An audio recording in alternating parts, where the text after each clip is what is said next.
Glória a Deus, meus irmãos, graça e paz. Vamos neste momento a nossa meditação sobre o assunto que vamos ler em 2 Timóteo, no capítulo 3, do versículo 14 a 17. 2 Timóteo 3, começando no versículo 14, onde está escrito assim: Tu, porém, permanece naquilo que aprendeste, de que foste inteirado, sabendo de quem o aprendeste e que desde a infância sabes as sagradas letras que podem tornar-te sábio para a salvação pela fé em Cristo Jesus.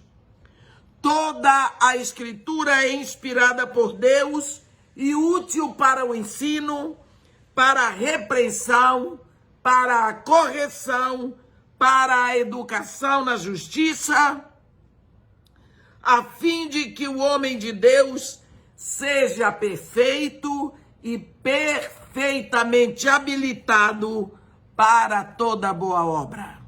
Amém. Nós temos falado sobre o capítulo 26 de Gênesis, quando Isaac é expulso e vai habitar no vale de Gerar, e seu pai, antigamente, Abraão, havia aberto poços, mas os filisteus vieram e entulharam os poços. A água pura e cristalina, que alimentou multidões, agora estava entulhada, estava lá embaixo, ninguém podia usar. Então, e nós temos falado de entulhos hoje, e um outro entulho jogado nos poços da verdade pela mentalidade filisteia ou palestina de hoje é a ideia de que a Bíblia é um livro inspiracional, mas não a única regra de fé e prática. Lemos aqui quando Paulo diz: toda a Escritura é inspirada por Deus e útil para o ensino, para a repreensão, para a correção, para a educação na justiça. O que existe de mais importante no livro, meu irmão, é a mensagem que está ali, porque ele vem aquela mensagem da mente do autor.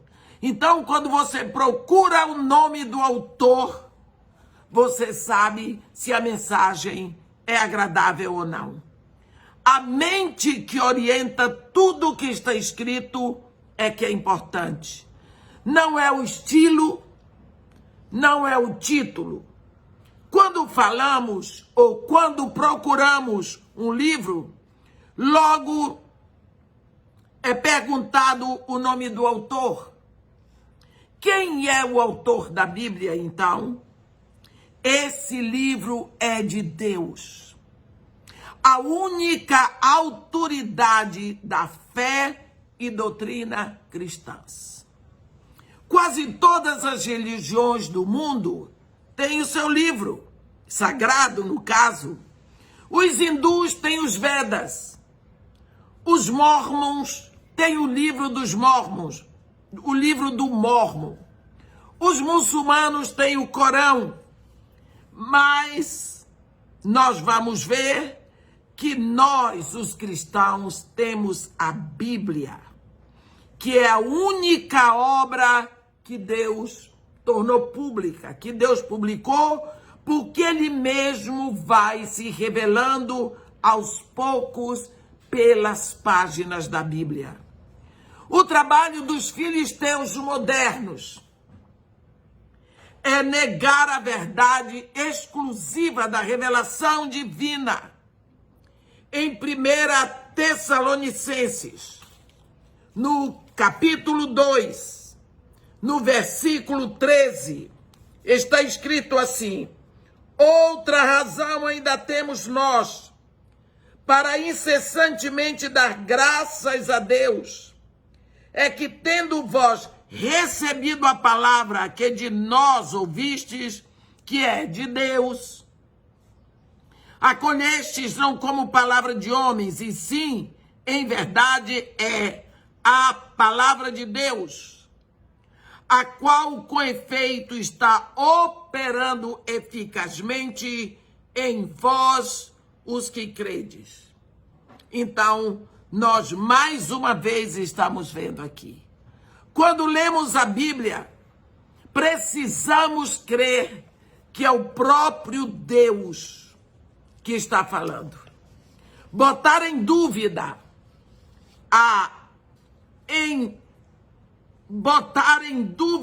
e sujeira no poço que contém a sagrada verdade da Escritura é negar a autoridade da Bíblia.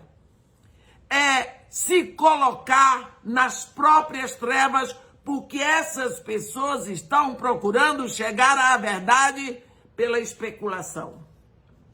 Buscar a Deus, evitando exatamente o único livro no qual Deus se revela e ensina os passos para encontrá-lo. É loucura fazer uma coisa dessa. A intenção da Bíblia é nos informar que na nossa busca por Deus, Ele, o próprio Deus, já tomou a iniciativa. Ele veio ao mundo na pessoa de seu Filho Jesus Cristo. Ele é que toma a iniciativa para nós. Muito desse entulho lançado no poço que contém a verdade da Escritura foi jogado por pregadores que julgam a verdade em vez de meditar na palavra com humildade. Em Isaías, no capítulo 66, no versículo 2, Deus fala assim pela boca do profeta: o homem para quem olharei é este, o aflito e abatido de espírito que treme da minha palavra.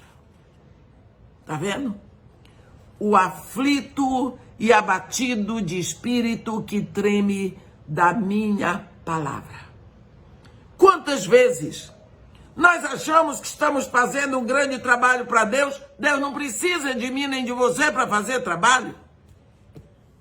Ele diz aí, ó, tá vendo? Todos os mares, os oceanos, os céus, as montanhas, os animais, os vegetais, o universo com todos os astros. A minha mão fez todas elas.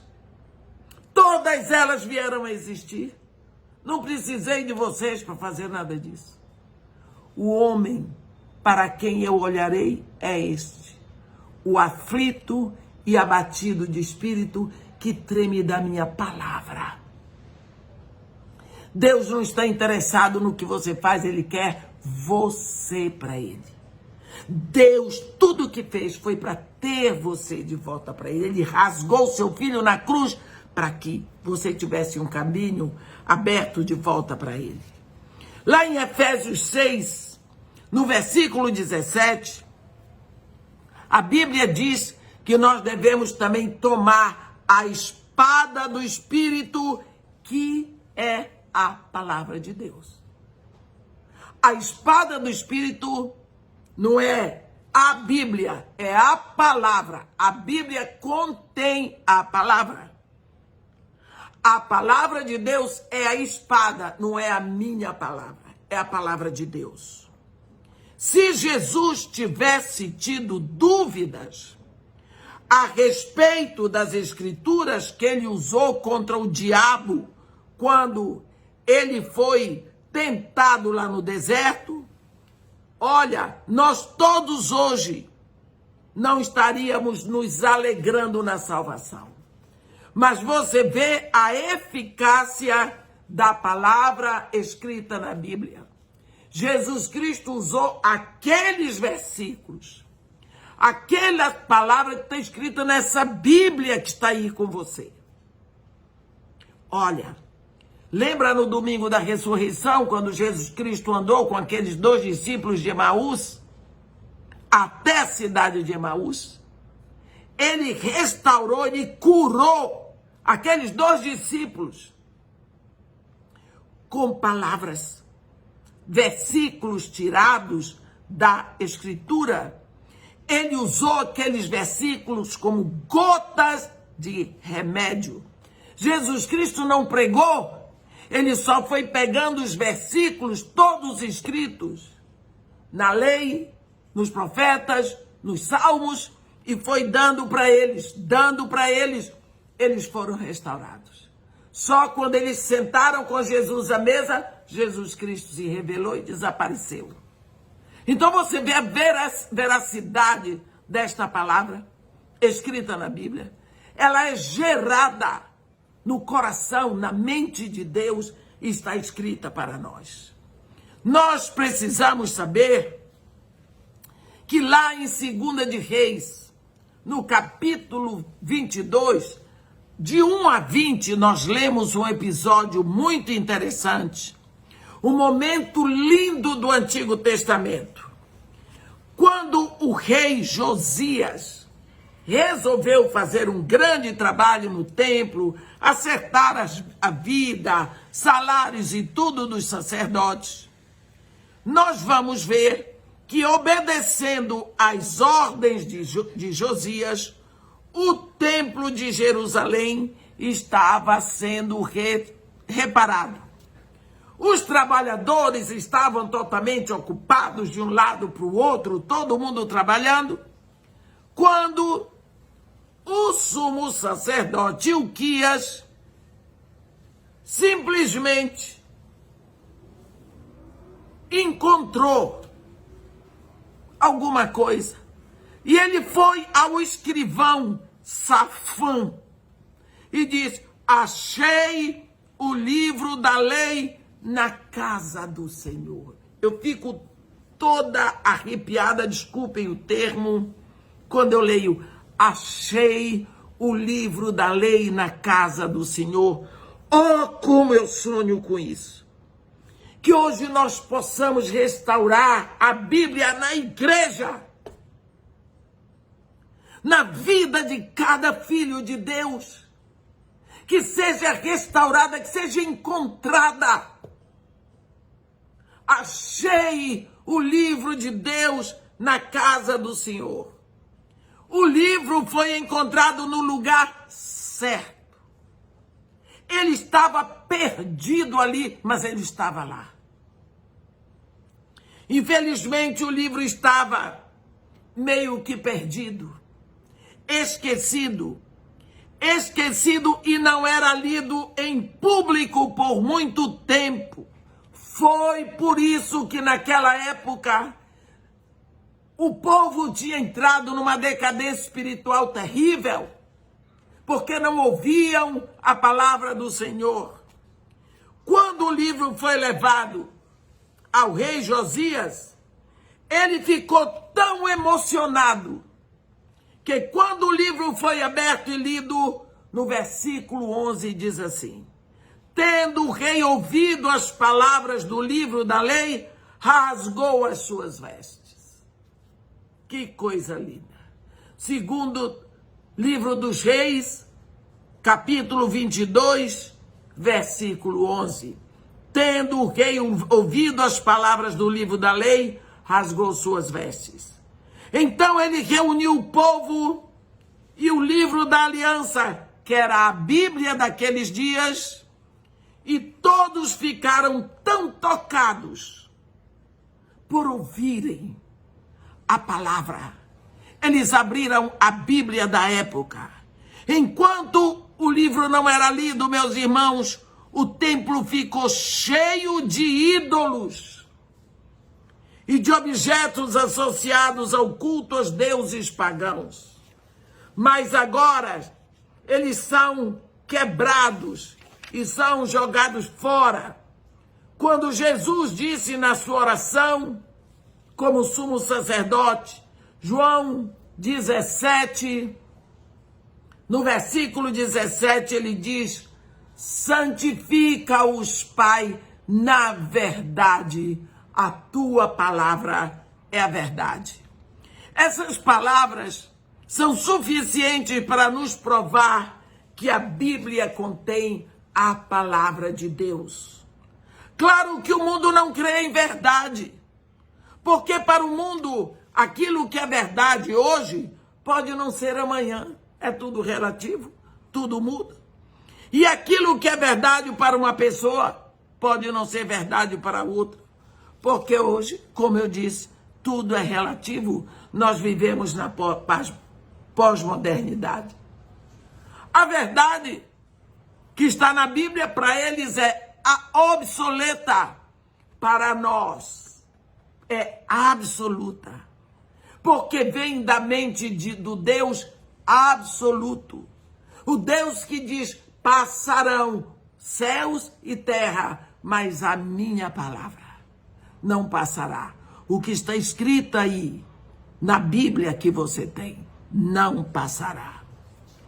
Eu pessoalmente, Edmeia, estudei tanta filosofia e psicologia e outras tantas coisas. Tive minha mente exposta de tal modo ao mundo, mas pela misericórdia de Deus, as correntes da minha escravidão foram despedaçadas.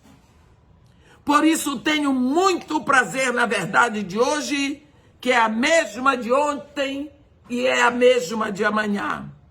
Imutável, estável, limpa, inabalável. Tudo isso veio da Bíblia. Glória a Deus por esse livro, meus irmãos. Em 1 de Pedro, no capítulo 13, nos versículos 24 e 25, nós temos uma palavra maravilhosa do apóstolo. 1 de Pedro 13. O que é isso que eu estou dizendo? 1 de Pedro 3, versículos 24. Está tudo errado aqui. Versículo 14 e 15. Mas ainda que venhais a sofrer por causa da justiça, bem-aventurados sois. Não vos amedronteis, portanto, com as suas ameaças, nem fiqueis alarmados. Antes, santificai a Cristo como Senhor em vosso coração, estando sempre preparados para responder a todo aquele que vos pedir razão da esperança que é em vós. Nós precisamos saber, essa esperança que está em nós, ela vem daqui da palavra de Deus. Nós somos avisados de que as coisas deste mundo, não permanecerão. A palavra do Senhor, porém, permanece eternamente. Não vale a pena ficarmos tão apegados às coisas deste mundo, como tudo aquilo que compramos para enfeitar as prateleiras. Nossos troféus, coisas que com orgulho expomos para nossos visitantes. Tudo está destinado ao fogo. Aqui em 2 de Pedro, no capítulo 3, nós vemos que tudo está destinado ao fogo. Tudo será queimado. Tudo será acabado. Serão todas as coisas desfeitas, queimadas pelo fogo. Nada vai subsistir. A palavra do Senhor permanece para sempre. Aqueles que negam a verdadeira autoridade da Bíblia e acham que têm o direito de decidir o que é certo e o que é errado, decidem que eles sabem mais do que Deus. As igrejas onde isto está acontecendo estão com os poços entulhados pela mentalidade dos filisteus modernos. Precisamos voltar à verdade da Escritura Sagrada.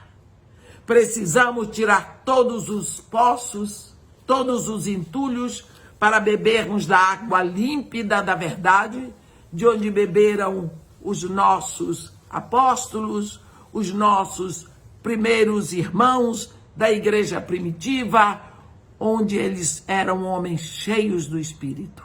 Amém?